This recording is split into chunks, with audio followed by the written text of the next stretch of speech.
Gracias. Gracias a todos, estamos de vuelta tras un pequeño receso, descanso pandémico, pero volvemos con más fuerza si cabe, porque las ganas de hablar no se acaban y las ganas de hablar en un café en torno a una mesa y con invitadas como la que tenemos hoy, como Cayetana Álvarez de Toledo, pues sin duda estas no hay pandemia que las aminore. ¿Qué tal, Cayetana? Muy bien, muchas gracias. Sabes que aquí le damos a todo unas pequeñas gotas, en este café vienés, le damos unas pequeñas gotas filosóficas y empezamos ya desde el principio con la primera pregunta, que es una pregunta típica de cualquier cuestionamiento filosófico, ¿no? ¿Quién es Cayetana Álvarez de Toledo? Pues una mujer libre, una política incorrecta, y parafraseando a Tony Judd, que dijo aquello de los edge people, una persona de intersecciones que quiso y pudo ser española. Sí, sobre esa cuestión, de hecho, quería hacerte la primera pregunta.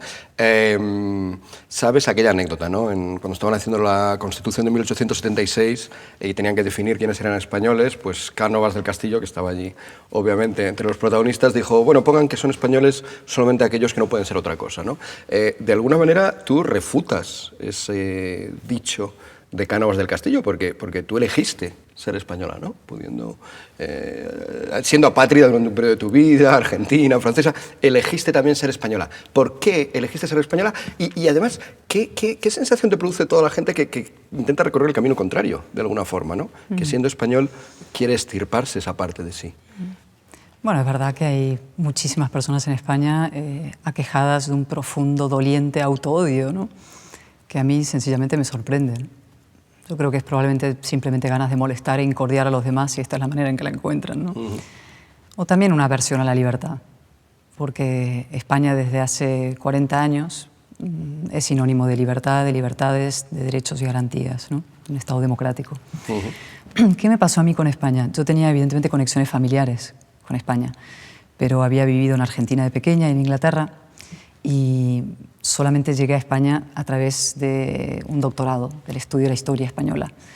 Y llegaba con todos los, digamos, prejuicios del mundo anglosajón, pasado por el mundo porteño. Veía España como lo veían los viajeros ingleses, como un país exótico, folclórico, fascinante, pero un poco reñido con la modernidad, ¿no? Y cuando llegué aquí por mi tesis doctoral en el año 97, pues descubrí una joven democracia con los problemas de las jóvenes democracias, pero ejemplar en tantos sentidos, que había hecho una transición de una dictadura a una democracia de una manera absolutamente admirable y que sin embargo estaba siendo agredida profundamente precisamente por los paladines adalides de la identidad, del nacionalismo y del autoodio. Viví la época del asesinato de Miguel Ángel Blanco y de tantos asesinatos de ETA y la condescendencia con el nacionalismo, con que el nacionalismo trataba también esos asesinatos. Y entonces surgió en mí una especie de reivindicación de las libertades y del sentido de la justicia en defensa de la España democrática. Y de ahí nació mi voluntad de ser española. En ese sentido, ¿piensas que podría uno sentirse orgulloso de ser español?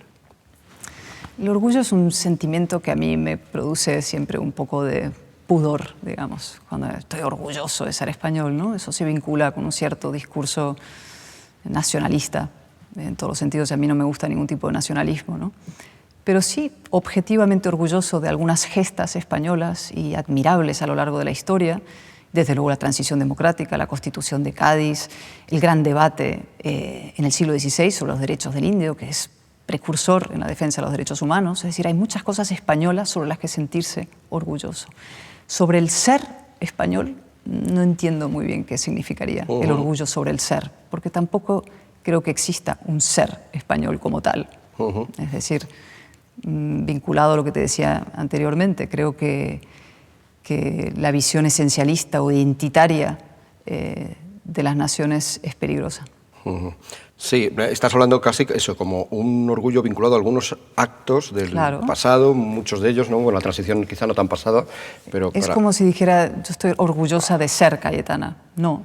Estoy orgullosa de lo que he hecho. No, puedo estar orgullosa de algunos hechos, alguna intervención parlamentaria, algún texto que he escrito que no esté mal, pero no estoy orgullosa del ser, ¿no? Sino de los hechos realizados. Y lo mismo con las personas. Yo creo que hay que juzgarlas, esto es muy importante para mí, por sus conductas, por sus actos y no por su identidad. Es decir, yo no juzgo a las personas por ser blancas, negras, mujeres, hombres, sino por sus actos, sus conductas. Y hoy en día creo que uno de los grandes problemas contemporáneos es que se pretende juzgar a las personas, ya sea positivamente, todas las mujeres tienen razón, todas las mujeres dicen la verdad, todos los hombres son violadores, todos los hombres son agresores, por su ser y no por sus actos y sus hechos. La cuestión es que esos hechos de la historia de España, como te decía, la inmensa mayoría de ellos no los hemos realizado ni tú, ni yo, ni posiblemente mucha de la gente que esté viva ahora, ¿no? Por lo tanto, cuando uno se siente orgulloso de esas gestas, hablabas, por ejemplo, pues, por poner una lo bastante lejana y lo bastante cercana, 1812, Constitución de Cádiz. Para poderse sentir orgulloso de la Constitución de Cádiz hay que sentir algún tipo de vínculo con los que estuvieron allí, ¿no? Algún tipo de pertenencia común. Esa es a menudo, esa pertenencia, ese sentirnos parte del mismo proyecto, sentirnos parte de la misma cosa, esa cosa suele llamarse España o la nación, es un poco de lo que la gente habla cuando habla de identidades. Tú tienes una visión de las identidades bastante negativa, ¿no? Escribiste un artículo hace tiempo en El Mundo que lo dejaba claro, ¿no? Contra la identidad. Sí. Pero quizá si entendemos, por eso veo aquí como un contraste, si entendemos la identidad como de alguna manera eso, pertinencia, como también pertenencia, de que estamos vinculados a alguien que hizo algo más que a otras personas que hicieron otra cosa, seguramente que han hecho cosas muy loables en Tailandia o en China, pero inevitablemente nos sentimos menos vinculados con ellos. Y en ese sentido, quizá la identidad no fuera tan peligrosa o de alguna manera sí que la dejas meterse en tu visión de la España que quieres, ¿no? A ver, vamos a separar dos cosas. Ahora, el discurso general sobre la identidad, la reflexión general sobre la identidad.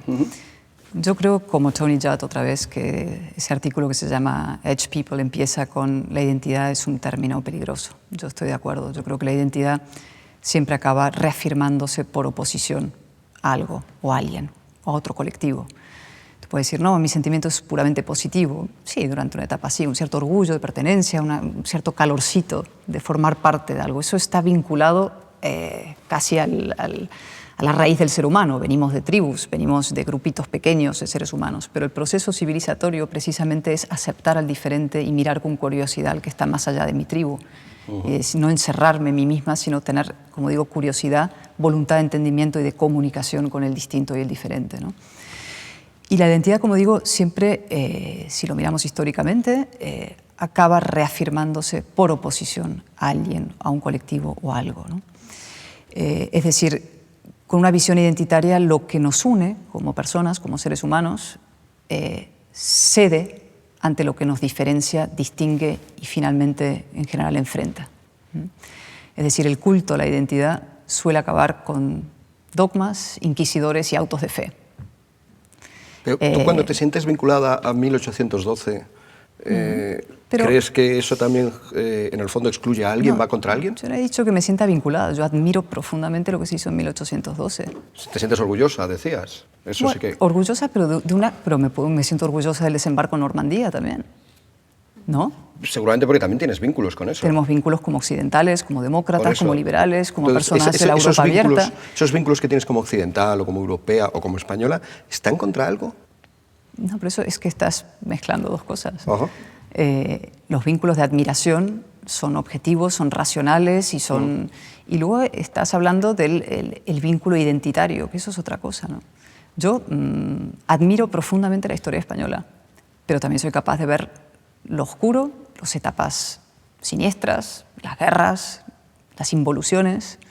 Es decir, ¿qué pasa? Entonces tengo que decir, me siento orgullosa de todo lo español porque es español. No, soy capaz de distinguir entre unas cosas y otras y poner en valor, reafirmar, reivindicar y defender militantemente, como demócrata, lo bueno que se ha hecho en España. Yo no defiendo a España porque es España, sino porque lo que hoy significa España, que, insisto, es una comunidad de libertad y de igualdad, y una comunidad que tiene un valor moral. O sea, hay gente que dice cualquier España tiene un valor moral, cualquier España. Y yo eso no lo comparto del todo. La España del 78 en adelante tiene un profundo valor moral porque es una comunidad de libres y de iguales y de un Estado de Derecho democrático que ha sido agredido brutalmente, insisto, porque quienes en este sentido, precisamente ellos sí, promueven proyectos identitarios contra una España que permitió la integración de los distintos en un proyecto común de libertad. Sí, claro, la cuestión es que yo creo que utilizas el término de identidad un poco de la manera en que lo utilizaba Amin Maalouf en el famoso texto este de las identidades asesinas, ¿no? Él decía, hay identidades que efectivamente tienes razón, son, bueno, las llamaba asesinas, o sea que no se le puede llamar nada peor, ¿no? Son agresivas, desprecian hacia... Y Amin Maalouf, que viene de una comunidad tan plural como es la libanesa, o sea, un mundo pues con varias religiones, que tienen una historia pues de lo más ajetreada, Amin Maalouf decía, eso pasa cuando nos ceñimos a un solo aspecto de nuestra identidad, pero cuando reconocemos nuestra identidad plural, cuando nos damos cuenta de que somos muchas cosas contradictorias entre sí, Amin Maalouf no tenía ningún problema con esas identidades. ¿No? Estás hablando de una identidad plural, claro, somos un mil hojas identitario todos. Es decir, somos muchas cosas a la vez. Yo soy mujer, pero no soy solamente mujer. Y el hecho de ser mujer no me define como tal. Soy española. Y aunque fuera solamente, ¿no? Claro, no te define monolíticamente ni graníticamente. ¿Qué es lo que pasa con la identidad cuando estamos hablando en términos públicos, políticos, colectivos? Es que tiende efectivamente al reduccionismo y a extirpar cualquier forma de reflexión y de convivencia dentro tanto de la unidad personal como de la unidad colectiva. Los movimientos identitarios acaban siempre en conflictos civiles. Lo dijo de una manera muy gráfica, muy clara, digamos, Mitterrand cuando dijo el nacionalismo es la guerra, ¿no? Pero esto sirve para cualquier otro tipo de movimiento identitario, que es lo que estamos viviendo hoy. El movimiento feminista identitario radical de tercera ola acaba en un enfrentamiento con el colectivo masculino. El colectivo masculino no busca ese enfrentamiento, pero se ve, ¿no?, abocado a una especie de visión binaria de la sociedad entre hombres y mujeres, ¿no? Lo que está pasando en la, digamos, espiral alocada de acumulación de siglas en el LGTBI, XXXQRS, que ya están empezando a haber enfrentamientos entre colectivos distintos dentro de esa secuencia de siglas, ¿no? Está pasando también con la estatuofobia y todo esto de derribar estatuas con visiones retrospectivas, retroactivas sobre la historia, ¿no? Churchill era un racista, como era un racista lo que define es la actitud ante el blanco o el negro, entonces hay que tumbar las estatuas de Jefferson, de Churchill, ¿no? Es un delirio y lleva al enfrentamiento y al reduccionismo. Somos complejos los seres humanos y no solamente en este instante. Yo soy mujer, soy política, soy muchas cosas, pero pongamos, vuelvo a otro ejemplo. ¿Con quién tengo más en común yo? ¿Con Albert Boadella o con Irene Montero? Yo tengo mucho más en común con Albert Boadella. Si a mí lo que me define son mis órganos sexuales, digamos, tendría que tener más en común con Irene Montero, formar un colectivo con Irene Montero y decir que todas las mujeres sentimos igual, pensamos igual, reflexionamos igual y por tanto somos víctimas de los mismos problemas. Y yo no veo las cosas de esa manera, y tampoco como española. Y creo también que el tema identitario, en este caso el gran problema que ha tenido España ha sido no de una identidad española estos últimos 40, probablemente sí antes, pero no de una identidad, digamos, reafirmada, monolítica, sino todo lo contrario. Es decir, la colectivización de identidades particulares contra un Estado de Derecho y un Estado democrático. Y el gran problema español ha sido que la izquierda, que era universalista, que era igualitaria, que defendía la igualdad, la ciudadanía, los principios republicanos clásicos, se ha pasado a las políticas identitarias. De momento, además, tienes en común con Boadella, que él ha estado aquí. Ojalá en el futuro tengas también en común con Irene Montero, pues que también venga. ¿Eres cosmopolita? ¿Te consideras cosmopolita? Sí, solo que me lo vas a definir en términos peyorativos, como algunos lo definen en el debate público ahora, me parece un gravísimo error. Es decir, claro, cosmopolita, por supuesto. Yo me interesa lo que pasa más allá de mis fronteras. No significa que quiera derribar mis fronteras. Considero que un Estado-nación funcional es una buena medida que funciona, digamos, de manera operativa y que tenemos evidentemente vínculos históricos, lingüísticos de todo tipo que nos unen y que te pueden, digamos, facilitar la convivencia y facilitar la comunicación entre unos y otros, ¿no? Es una unidad democrática básica, pero si yo me quedara ahí diría fuera la Unión Europea.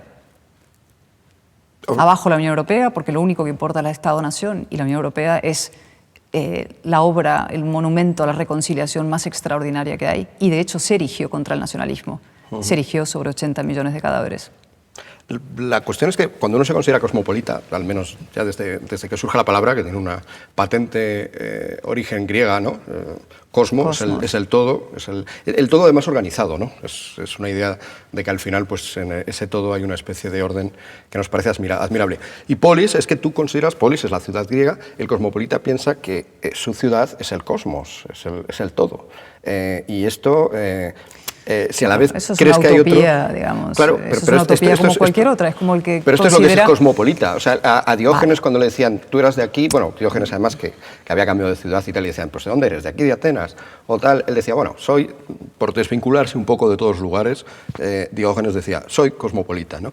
Esa es la visión, no es la única posible, es verdad que luego hay otro cosmopolitismo que no se desvincula de todas las ciudades particulares, de todas las polis, quizá es un cosmopolitismo más romano, más imperialista, por tanto, que es el de Marco Aurelio, o es el de Séneca, que asesoraba a otro emperador, que es Nerón, y que piensan, no, lo que nosotros pensamos es que tiene que haber un gran gobierno para todos, y por lo tanto no te tienes que sentir vinculado a los tuyos, a los más cercanos, sino a esa especie de cosmos que es de ese nuevo orden, que es el imperio, ¿no? Bueno, esto no es desvincularse, es vincularse a una cosa más alta, pero en los dos casos sí que hay un esfuerzo de desvinculación de lo más cercano. Por lo tanto, creer en la nación y ser cosmopolita a la vez, hay una tensión, Cayetana, ahí hay una tensión. No la veo, te digo, ¿No sinceramente. Es decir, creo que ser cosmopolita es una forma, una actitud y una mentalidad. Si lo conviertes en proyecto político es una utopía. Un gobierno positiva mundial... Bueno, una utopía. Como todas las utopías, son utopías y por tanto tampoco no positivas como tales, son ficciones. Lo que no voy a caer es en el tribalismo de pensar de que es mucho mejor la más profunda y total descentralización y que el alcalde va a ser siempre mejor, menos corrupto, más pulcro y mejor gobernante que un gobernante de un Estado-nación, por ejemplo.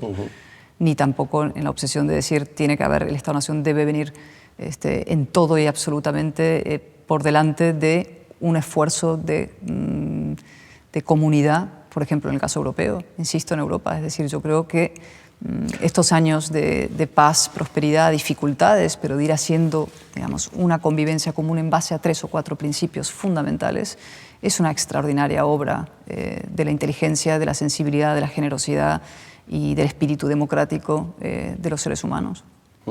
Sí, bueno, la idea de que tiene que haber varios escalones, ¿no? Los hay por definición. De gobierno y también de comunidad, de alguna manera, ¿no? Hay un texto que escribió en español, Javier Muguerza, un filósofo español, que hablaba esto, ¿no? Los escalones del cosmopolitismo. También es un poco lo que está detrás de la Unión Europea cuando habla de la subsidiariedad, ¿no? Que es la idea de que cada escalón acoja lo suyo. Ahora, todo esto evidentemente tiene que estar asentado sobre los principios importantes. A mí lo que me importa son los principios importantes, la ciudadanía, el ciudadano, el individuo. Me parece fundamental sus libertades y sus derechos. Y la Unión Europea es grande en términos morales porque está asentada sobre el individuo. No tendría ningún valor si fuera una gran comunidad impuesta sobre valores étnicos o valores puramente identitarios, si quieres. Y esas son también mis preocupaciones. A veces he dicho, no vamos a construir Europa, no construyamos, pretendamos construir Europa en términos identitarios contra otros, ¿no? Construyámoslo reafirmando los valores cívicos y ciudadanos. Es un desafío de reafirmación ciudadana. Y en esto sí quiero ser enfática, digamos. Yo soy lo contrario de, digamos, esos... como especie de tópico del cosmopolita que se desentiende de los problemas de su comunidad, ¿no? Yo creo en la democracia militante. Yo quiero una ciudadanía militante. Yo quiero españoles militantes como demócratas que somos. Porque somos pertenecientes a una comunidad democrática desde el año 78, unos democratas españoles activos en la defensa de su comunidad política, ¿no? Y eso, ya te digo, no es compatible con esa idea del que pasa, ¿no? De todo se desentiende y cree que tiene que haber un gobierno, en fin, utópico general, ¿no? Pero por eso creo que los principios sobre los que se asienta una unión son la clave y defenderlos con toda contundencia y toda firmeza de quienes pretenden destruirlos. Y son muchos. En estos momentos estamos viviendo en el mundo un choque identitario, de alguna manera. Durante 40 años se ha ido destruyendo el demos, las comunidades políticas, en pequeños colectivos, ¿no? La rendija ha sido la corrección política, y por ahí se han colado guetos, digamos, de colectivistas, una colectivización de la ciudadanía, y lo que está produciéndose es una profunda, radical reacción ante esos procesos, ¿no? Entonces nos vemos enfrascados entre choques entre dos formas de identitarismo, ¿no? El que divide el demos en pequeños grupos y el que intenta reafirmar un demos, digamos, boom, ¿no? Mastodóntico por encima de aquellos. Pero que en ambos casos es lo que decías antes, ¿no? De alguna manera reduciría la complejidad de cada persona. Claro, a una reducen, sola dimensión. buscan un adversario, es que los mecanismos son los mismos, son formas de política identitaria. Y ambos son peligrosos. La enorme dificultad que tenemos los que defendemos un concepto de individuo, de ciudadanía, de Estado de Derecho, democracia, etcétera, es aguantar en medio y ensanchar el espacio de los valores ilustrados. Y tengo esperanzas, y te diré por qué.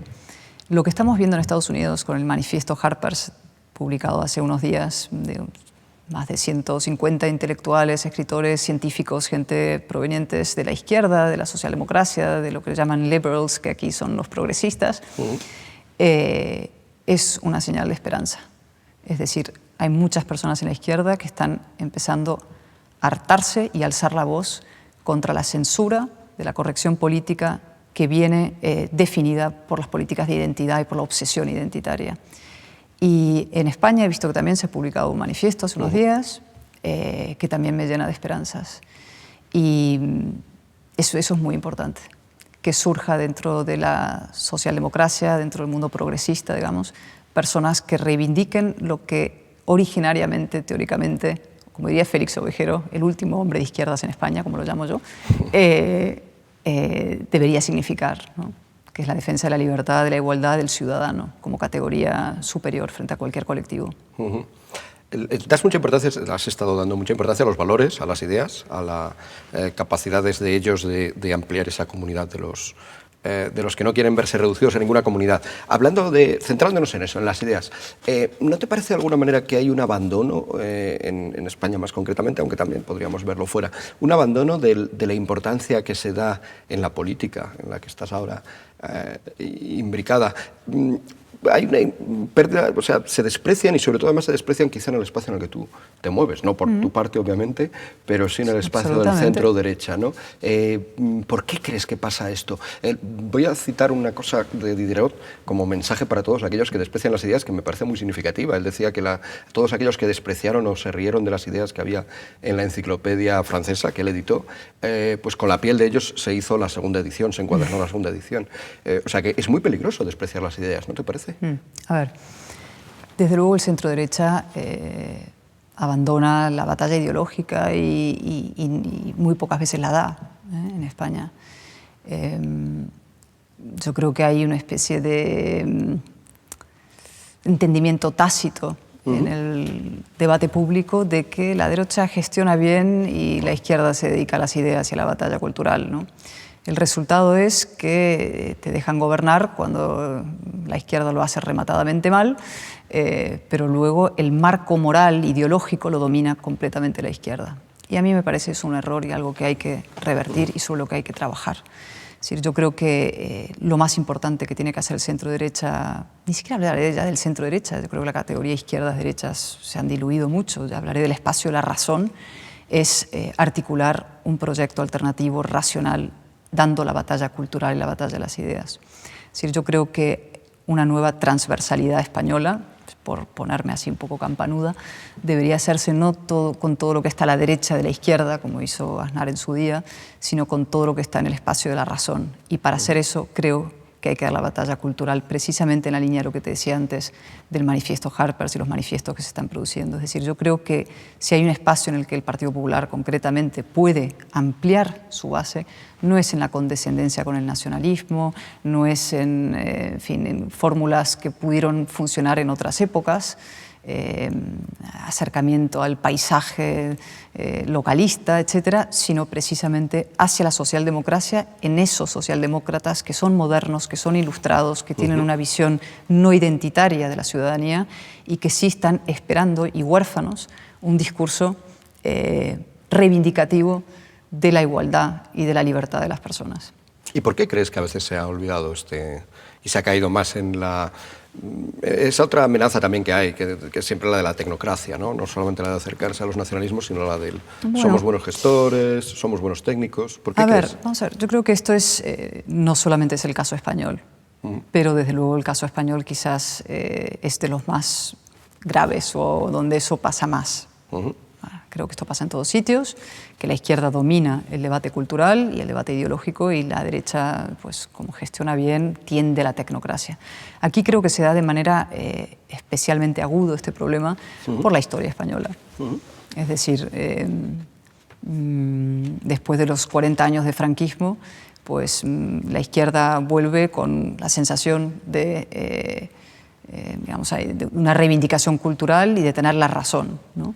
Y entonces todo lo que está en el espacio de la deliberación, de la cultura, de la reflexión intelectual se asocia al lado de la izquierda, ¿no? Y la derecha acepta sumisa esa premisa de que la derecha tiene menos razón o que la derecha no tiene, la derecha democrática tiene menos razón, tiene menos capacidad intelectual, cuando no es así. ¿Por qué esa sumisión?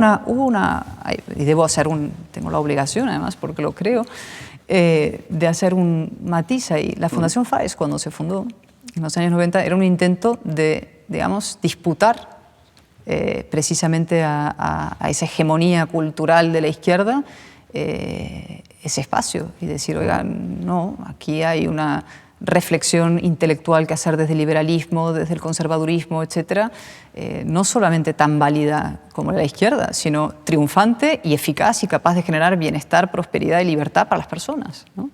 Cuando la izquierda tenía sobre sus espaldas, en fin, fracasos extremadamente notables y notorios y dramáticos en términos de vidas humanas y prosperidad en tantos países del mundo, ¿no? Pero, insisto, el marco cultural lo sigue dominando la izquierda, porque la derecha no da esa batalla. Y yo lo que pido, planteo y reivindico es que la derecha española, o el espacio de la razón española, dé la batalla cultural, porque ahí es donde puede ensanchar espacio y generar una nueva mayoría social, estoy segura. Cuando dices estas cosas, o cuando otra gente dice estas cosas, normalmente la acusación típica es la de que, bueno, al final vas a hacer una política como muy elitista, muy de ideas, muy alejada, y que no, que hay que ir a lo eficaz. ¿Qué les dirías a las personas que argumentan de esa forma? Yo creo que todo esto lo entiende perfectamente. Cuando vamos al debate sobre el feminismo radical, yo creo que la gente entiende perfectamente que sus hijos, sus maridos, sus hermanos, sus padres forman parte de un colectivo homogéneo, agresivo, violador y asesino por definición. Y que todas las mujeres, para empezar, no somos todas iguales ni somos todas víctimas. Yo creo que es de sentido común.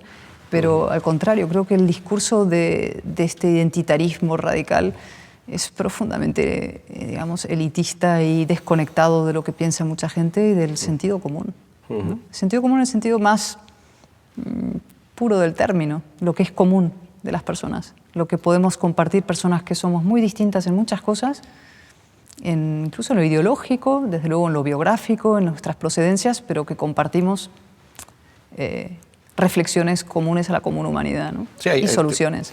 Tienes razón, hay cierto elitismo en pensar que las ideas son elitistas, porque quien dice eso está diciendo que no tienen pero ideas. Fíjate, los que dicen demás, que ¿no? Las ideas son elitistas son los que están todo el día dando la batalla de las ideas. Sí, sí, pero además... Y en cambio llamando elitistas a los que no la dan, ¿no? Sí, Lo cual sí. es una paradoja. Hay una paradoja, yo creo sí. que insisto, o sea, yo creo que el gran reto como partido político del PP y como espacio racional español es dar esa batalla cultural. Terminamos ya. Y la última pregunta, al igual que la primera, es siempre la misma para todos vosotros, para todos los que tenéis la aventura, afrontáis la aventura de acompañarme aquí. Es también como un pequeño relato, que es como una pequeña aventura, ¿no?, que plantea Platón en uno de sus textos. Es la idea esta de que te encontraras, por casualidad, un anillo. En el relato que él hace es el anillo de Giges. Es un anillo que te volviera invisible. Y la pregunta que se hacía Platón ahí es ¿qué es lo que haría Giges? ¿Qué es lo que harías cuando te pusieras un anillo que fueras invisible? ¿Qué es lo que haría Cayetana si encontrara un anillo que le hace invisible? La primera cosa que haría y que por lo tanto le permitiera hacer cualquier cosa sin ser observada. Pues probablemente exactamente lo mismo que haría sin el anillo. Es uno de mis problemas, que, digamos, digo lo mismo en público que en privado. Y, o sea, no hay zonas de opacidad en Serías una que pudiera esconder. ¿Refutarías de alguna manera la duda que tenía Platón de que al final Sí. posiblemente haríamos cosas inconfesables, ¿no? Sí. Bueno, me has preguntado a mí. Una vez más me pides que colectivice y no soy capaz. Te digo, lo que haría, Sí, lo es que haría verdad, yo. es verdad. La pregunta de Platón era general. Y en lo pero- personal, probablemente observar con detenimiento la vida de mis hijas, ¿no? Ah. Y su evolución. Ajá. ¿No? Son cosas que probablemente a todos los padres nos interesa también ver. Sí, como si tuviéramos secretos así, ver cómo evolucionan, cómo reflexionan en cuando no estamos ahí, ¿no? Cómo piensan, cómo se comportan, que no es lo mismo que cuando están sus madres o padres delante. Muy bien. Pues terminamos. Muchas gracias por habernos acompañado.